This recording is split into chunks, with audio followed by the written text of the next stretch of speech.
Holy crap, it's so cold. You know how people go to Japan for the temples, the ramen, and the cherry blossoms? Yeah, I did all that. Plus a little bit of shopping. Okay, maybe a lot of shopping. Like carry an extra suitcase and ship the rest home levels of shopping. There are so many things to buy in Japan, but let's avoid the obvious. Here are some of my favorite but different things you want to keep an eye out for when you're shopping in Japan. Let's get into it.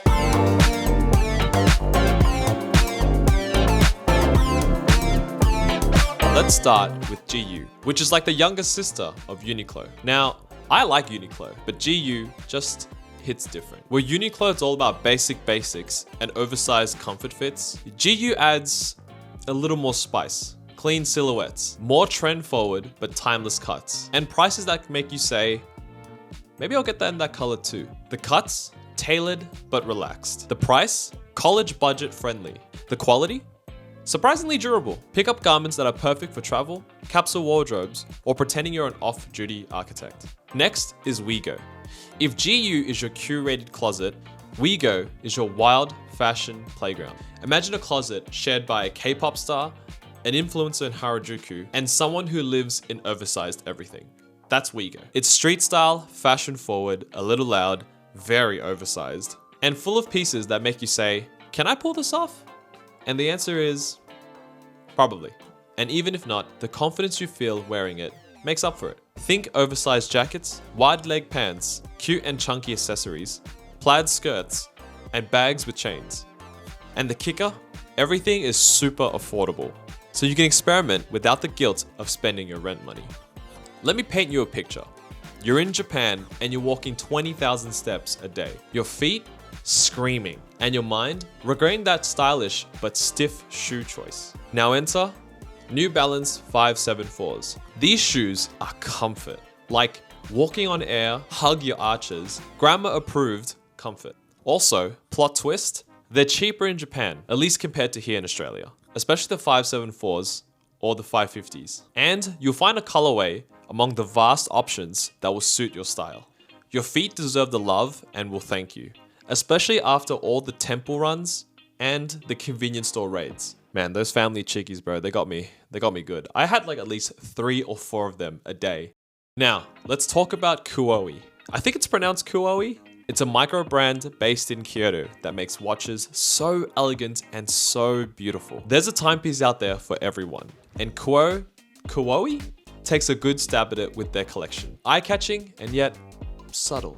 These are beautifully designed mechanical watches inspired by classic designs without the classic price tag. You can even choose a strap to pair with your newly found favorite watch. You walk in thinking, I'm just browsing. The staff approaches you and says, hey, that one there, that's a Kyoto exclusive. And before you know it, you're seduced and walking away with 2 watches when you were only supposed to get 1. At least, that's what happened to me. The entire experience was so classy. From walking into the store to having your own assistant dress up the watches and to the final showcase before you hand over your credit card. Everything whispered sophistication with subcultural enthusiasm. And you feel like you just inherited something from your classy grandfather. And finally, let's slow things down and talk about something truly wholesome. Introducing Traveler's Factory, where organization meets old school. This is more than just a stationery store. It's a vibe. This is where you get those gorgeous leather-bound journals, trinkets, compact travel pens, pencils, and organizers. The Tokyo Station shop serves as an actual pilgrimage for stationery lovers. This store sells exclusive pages and has a stamp station for you to break in that insert you just bought. Some of the things I like to do with my journal is to journal my adventures, goals, and growth. Stick in random train tickets, receipts, and random sakura petals. Write to-do lists that I'll absolutely ignore, but look amazing. And brainstorm the next $1 million idea. Customize your journal using the vast options of inserts and organization tools to create the perfect companion. Across Tokyo Station are stores with stands where you can stamp a cute picture with your newly bought travel journal. It can be quite fun to simultaneously shop and search for these stamps. There's something magical about sitting in a quiet Kyoto cafe, sipping on some matcha, and writing about how you definitely didn't need 2 watches. So, if you're heading to Japan, leave space in your luggage or bring an extra suitcase. Budget for things you don't think you'll buy, because there'll be a lot of that. Get yourself some comfy shoes and maybe a journal to document all the financial decisions you'll need to justify later. I came, I saw, and I definitely overspent. Comment below on which store or item you would splurge on. And if you've been already, what did you buy that you totally regret? But not really. Until next time, stay stylish, stay adventurous, and maybe leave your credit card at home.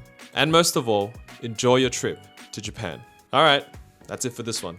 I'll catch you guys on the next one. See you later.